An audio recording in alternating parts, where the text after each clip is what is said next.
না দেখলে তো বুঝতে পারবেন না। এটা ওই করে দিলাম আমি পোষে করতে পারি না, কত এনে লেখা।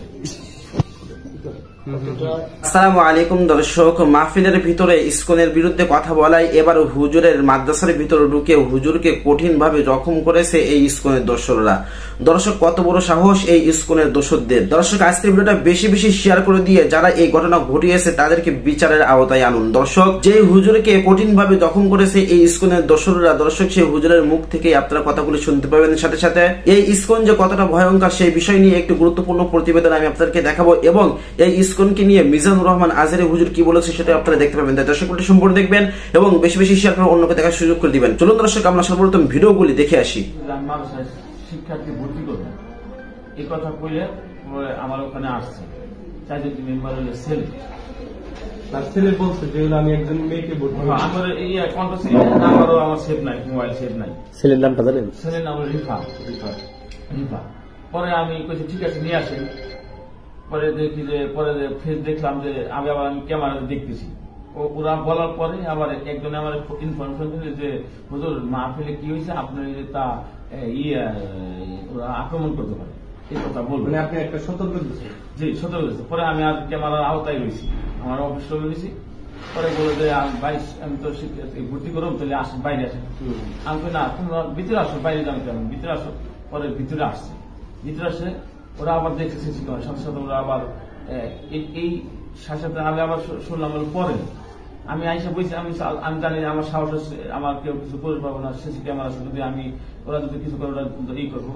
তো তার প্রেক্ষিতে আবার আমি এটা রেকর্ড করছি, আমি এটা রেকর্ড করছি যে ই করছি, রেকর্ডটা চালু করেছি যে আমি কি বলি ওরা কি বলে এটা থাকবে ওই রেকর্ডটা রাখছেন, রেকর্ডটা রাখছি। পরে আসার পর কয়েকলি আমার বাস্তব কি না মারিয়ান আমি ও তো আমার মাদ্রাসায় পরে কিছু পরে।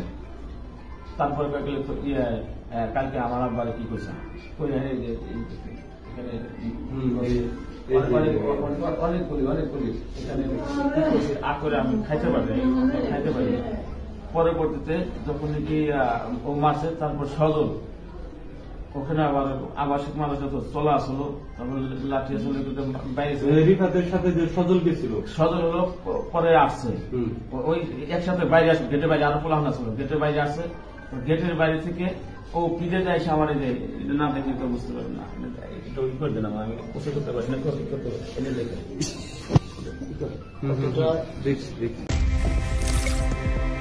ইসকন নেতা চিন্ময় কৃষ্ণ দাসকে গ্রেফতারের পর থেকে প্রকাশ্যে আসছে ভারতের উস্কানিমূলক কর্মকাণ্ড। চিন্ময়ের শাস্তির দাবিতে দেশের বিভিন্ন স্থানে বিক্ষোভ হয়েছে, আর বানোয়াট অভিযোগে ভারতে বিক্ষোভ হয়েছে চিন্ময়ের মুক্তির দাবিতে। বিভিন্ন সময় ভারতে মুসলিমদের ওপর আক্রমণ হলেও সেটি নিরসন না করে বাংলাদেশের সংখ্যালঘুদের নির্যাতন নিয়ে বরাবরই মিথ্যাচার করে আসছে ভারত। সাম্প্রতিক সময়ে দেশটির এমন উস্কানিমূলক কর্মকাণ্ড নিয়ে এবার মুখ খুলেছেন দেশ বরেণ্য ইসলামিক বক্তা, প্রচারক ও লেখক মিজানুর রহমান আজহারী।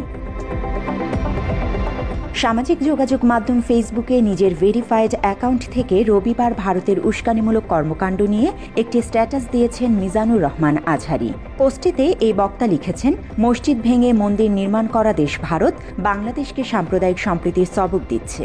ব্যাপারটিকে নিতান্তই হাস্যকর বলে উল্লেখ করেন তিনি। বাংলাদেশ সনাতনী জাগরণ জোটের মুখপাত্র চিন্ময় কৃষ্ণকে মুক্তির দাবিতে গত মঙ্গলবার আদালত চত্বরে সহিংস হামলা চালায় তার অনুসারীরা। এতে আইনজীবী সাইফুল ইসলাম নিহত হন। এরপর থেকেই বাংলাদেশে ইসকনকে নিষিদ্ধের দাবি উঠেছে। এমন পরিস্থিতিতে মিথ্যা অভিযোগে চিন্ময় ও ইসকনকে ফাঁসানো হচ্ছে দাবি করে গত শুক্রবার কলকাতায় বাংলাদেশ উপ হাইকমিশনে সহিংস হামলা চালায় ভারতীয়রা। এছাড়া সাম্প্রদায়িক উগ্রবাদী নেতা চিন্ময় দাস গ্রেফতারের পর উদ্বেগ জানিয়ে বিবৃতি দেয় ভারত। ভারতীয় পররাষ্ট্র মন্ত্রণালয়ের বিবৃতিতে জানানো হয়, বাংলাদেশে সংখ্যালঘুদের উপর হামলার ঘটনায় সম্পৃক্ত অপরাধীরা এখনও ধরাছোঁয়ার বাইরে। এসবের বিরুদ্ধে চিন্ময় দাস কথা বলায় মিথ্যা মামলা দিয়ে তাকে গ্রেফতার করা হয়েছে বলেও দাবি করে ভারত। এর আগে চিন্ময় ইস্যুতে বাংলাদেশ নিয়ে কথা বলেছেন বিজেপির বিধায়ক ও পশ্চিমবঙ্গ বিধানসভার বিরোধী দলনেতা শুভেন্দু অধিকারী। চিন্ময়কে মুক্তি না দিলে বাংলাদেশ ভারত সীমান্তে বিক্ষোভ করার হুঁশিয়ারি দেন তিনি। গত 25 নভেম্বর বাংলাদেশ সম্মিলিত সনাতনী জাগরণ জোটের মুখপাত্র ও চট্টগ্রামের হাটহাজারীর পুণ্ডরিক ধামের অধ্যক্ষ চন্দন কুমার ধর ওরফে চিন্ময় কৃষ্ণ দাস ব্রহ্মচারীকে রাষ্ট্রদ্রোহের এক মামলায় গ্রেফতার করে পুলিশ। 5 আগস্টের পর সংখ্যালঘু নির্যাতন, রাজনৈতিক অস্থিরতা সহ বিভিন্ন অভিযোগে বাংলাদেশের অভ্যন্তরীণ বিষয়ে হস্তক্ষেপ করছে ভারত। সাম্প্রতিক সময়ে ভারতের এমন পক্ষপাতমূলক মিথ্যাচারের মধ্যেই ফেসবুকে দেশটিকে নিয়ে স্ট্যাটাস দিলেন মিজানুর রহমান আজহারি। না দাঁড়িয়ে বিপরীতমুখী অবস্থানে ছিল তারা। তবে শেখ হাসিনার পতনের পর হঠাৎ করেই সক্রিয় ইসকন। ভারতের ইন্ধনে একের পর এক দেশি বিরোধী চক্রান্তের গুটি চালাচ্ছে তারা। দীর্ঘ 16 বছর ধরে লুটপাট, গুম, খুন, গণহত্যা সহ মানবতা বিরোধী নানা অপরাধ করেছে আওয়ামী লীগ সরকার। তাই জনরোষের কারণে প্রকাশ্যে আসতে পারছে না দলটির নেতাকর্মীরা।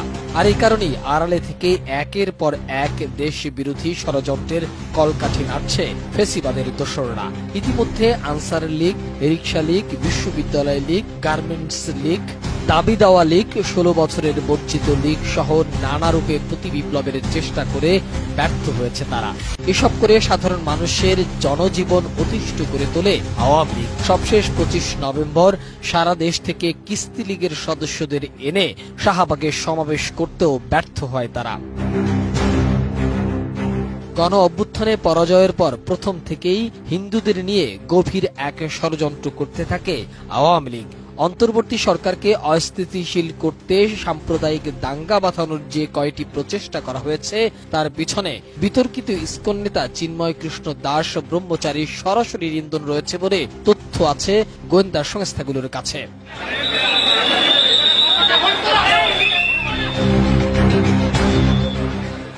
রাষ্ট্রদ্রোহ মামলার এই আসামি চট্টগ্রামের জমি দখল, সাম্প্রদায়িক উস্কানি সহ নানা অনৈতিক কর্মকাণ্ডের হোতা। এতদিন পর্দার আড়ালে থেকে তাকে ব্যবহার করে কলকাঠি নাড়ছিল ভারত ও আওয়ামী লীগ।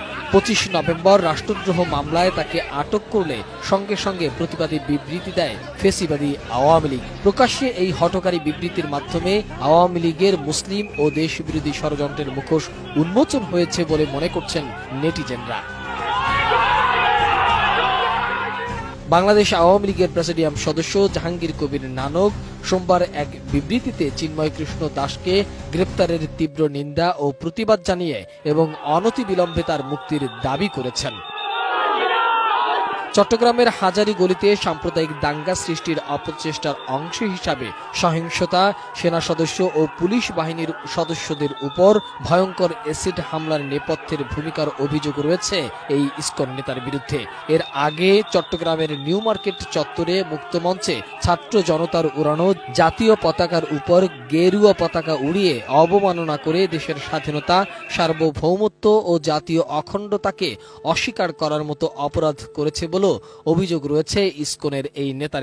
দর্শক, আজকে ভিডিওটা বেশি বেশি শেয়ার করে দিবেন এবং প্রতিবাদ গড়ে তুলবেন। আসসালামু আলাইকুম ওয়া রাহমাতুল্লাহি ওয়া বারাকাতুহু।